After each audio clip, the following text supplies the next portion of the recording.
ABC 15 Sonoran Living Live. Adventure. Your health.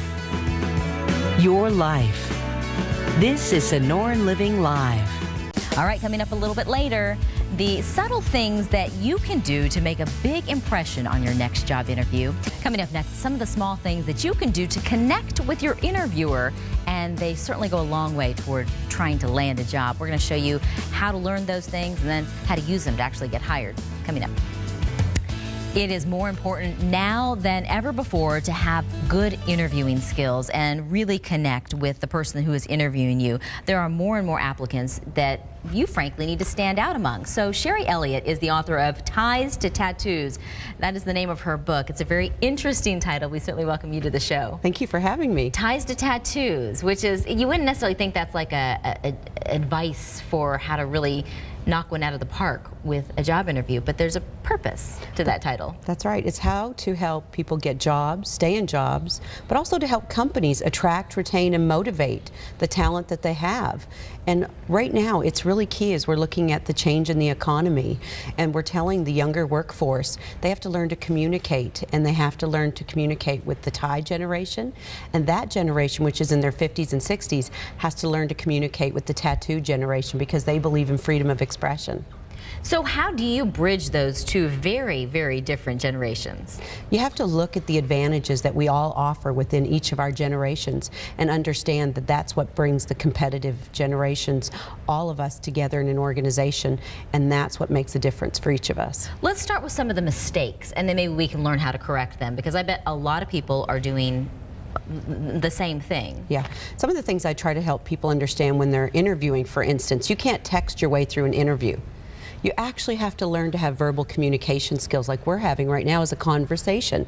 That's almost unknown to somebody in the younger workforce. They've forgotten how to have an open conversation with each other.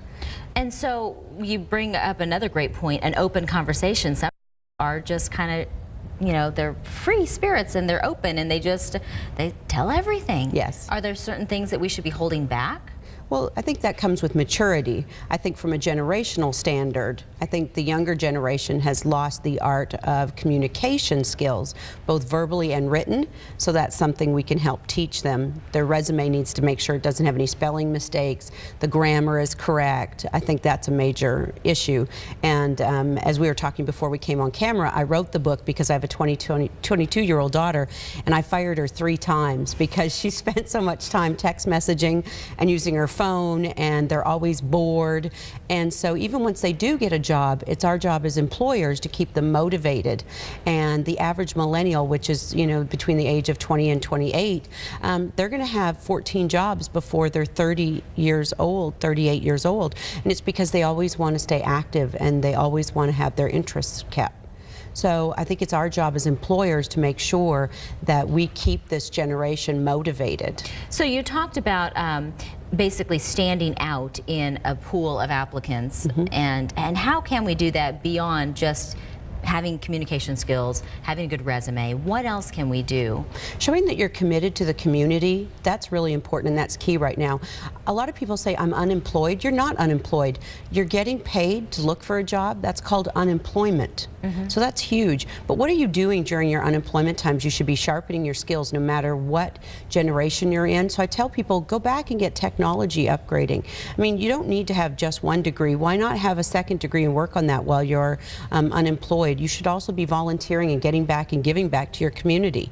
Why not write a book? Why not write a paper on something? Go out and give back to ministries, your church, your community. You can network through those ways as well. And that kind of goes back to the communication part, because if you are afforded an interview, you can say, what have you been doing? Well, actually, I've been using the time to brush up on my technology. I actually decided to, you know, launch out and write a book, and just use my time. I started a nonprofit.